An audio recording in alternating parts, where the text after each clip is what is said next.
Ouça agora, diretamente de Israel, uma palavra de fé, com o pastor Flamarion Rolando. Em Números capítulo 14, verso 34, a Bíblia diz que os hebreus duvidaram 40 dias.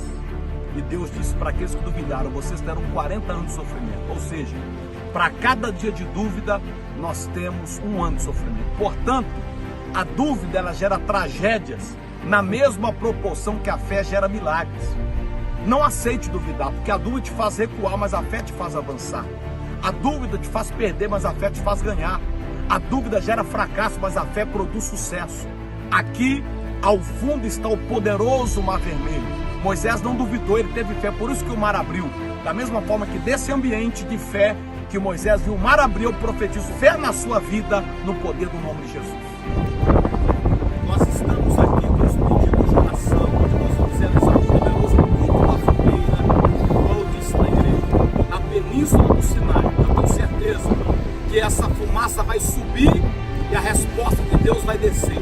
Você vai ser alcançado aí no poder da autoridade do nome de Jesus. Aqui está o meu pastor, o pastor Genô, com vários pastores de várias partes do Brasil, um só clamor, uma só fé e um só propósito. E nós vamos fazer uma fogueira aqui, queimando os pedidos, entregando essas causas impossíveis nas mãos daquele que pode nos responder.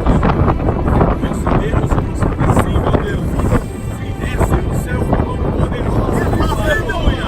Para fazer na vida dos teus filhos aquilo que o homem nenhum tem poder fazer, meu Deus. No nome do Senhor Jesus.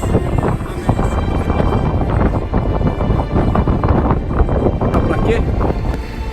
Olha, gente, o culto da fogueira sendo realizado aqui agora, na península do Monte Sinai, é muito forte.